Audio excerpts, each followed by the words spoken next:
I'm going to tell you why confidence disappears so fast in your child's math learning and how you can actually fix it. So stick with me through this one. I'm going to dive right into it. At the end of the video, I want you to go and check out the link in my description. It will take you to a free webinar over on my Patreon. Check out what I've made for you as parents. It is an easy to use system where you can simply plug and play. It takes away those worries of how can I help? What do they need to know? How can I support at home? All these sorts of things. So I've made it just for you. Go and check it out after today's video. Let's dive right into it. So they're confident 1 minute, defeated the next. This is really common in children's maths, that they can feel confident one day and they can be getting things and they understand things and whatever it might be, and the next day they feel defeated. They hate maths, they don't get it, they forgot, all this sort of thing. And so why does this happen? It's because confidence is fragile when built on support. So when a child has someone near them, and it could be a parent, it could be a caregiver, could be a teacher, whoever it is, when they have someone near them and that person is always jumping in to help them, then their confidence is going to be fragile because of this, because they're not actually getting any ownership of the learning. They're not getting that chance to actually own it. And so this is one of the hardest things to do, because when your child is finding things harder when they're battling to learn something or understand something, you do. It's just a natural thing, natural instinct to jump in and to help them along the way and kind of correct them and fix their mistakes and all these sorts of things, so that they learn, or so that you think that they learn what they need to know, and so that they get the sheet finished. It could be a homework task. And so this is so common, but we have to be able to switch it. And that's why I've made this channel, so that I can give you the advice of how your child actually learns best and how you can support properly at home. And so when they're with you, they get the answers right. So when there is this support, when they're with you, they get the answers right because you're there, and you know that confidence is built on support. But the second they have to do it alone, everything changes. And everything changes because they don't have confidence, because they haven't actually understood what they're doing.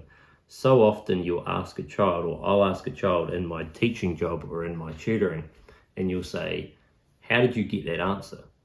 Or why is that what you're supposed to do? Like, why are you carrying a 1, for example, in an algorithm? And so often they don't know. They can't tell you why. And so if they don't understand it, they're not going to have that confidence in actually being able to do that in multiple different ways. And so how do you fix this? Here's one way that you can do it that I'm going to share with you now. So confidence grows from those moments of, like, I did it for myself, or I did this myself. And so if a child is in the learning, they're getting that space they need, they are able to kind of form that connection, try and understand it, learn strategies, things like that, and maybe they're supported but in the right way with the right questioning, then they're going to get these moments of, I did this myself, once they get the answer, as opposed to the opposite, which is somebody helped me get it right. So if you're working on a homework sheet and they get to the end of the sheet because you have somewhere to be, lives are busy, or they want to go play the next game, whatever it might be, if they get to the end, they consciously or subconsciously might be thinking, well, somebody helped me get it right. And so they haven't actually learned anything. And this could be the same for when they're in class. If they're just helped the whole time, they're not getting that ownership of this and getting those moments of, I did this myself.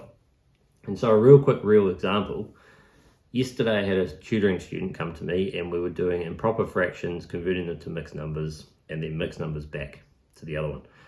And so we did improper to mix first, and I was explaining how to do it, and we did some together, and then she did some by herself, and things were all great and understood it. And then I said, all right, we're going to go from mixed number back to improper.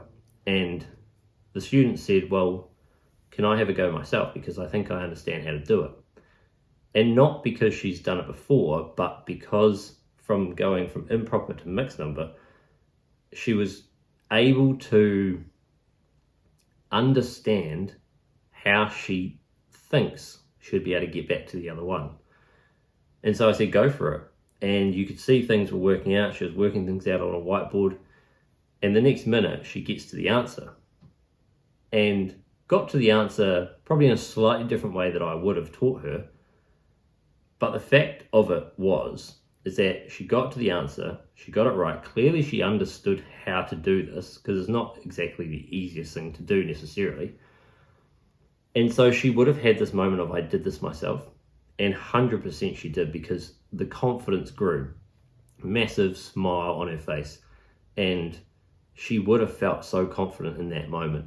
And I guarantee if I was to ask her how to do that next week, she will be able to tell me, even though a week has gone by, because she was in the learning and she actually understood it. And so that's really important. And what's really key here, the last little bit, is build tiny wins daily. So don't focus always on the big things. If they're doing a question and they do one part of the question right, or they, get one part of the strategy right, or whatever it might be, then focus on that and complement that and all those sorts of things. So actually build those over and over again, which is really important. And so with the resources I provide for you, that's exactly how I want you to use them, where you use them small bits here and there, small windows of time each day. And I actually had a customer that said to me that for the first couple of weeks, they were using them, the one skill per week that I give you, in one day. So they were doing like one chunk and working through the stuff in one day. And then last week they tried doing small windows of time. And I replied and said, that's exactly how I want you to use them, where small windows of time, you do bits and pieces here and there, and they're loving it and finding it fantastic and easy to use. So go and check it out. Links in my description. Subscribe to this channel, like, comment, and I'll see you in the next one.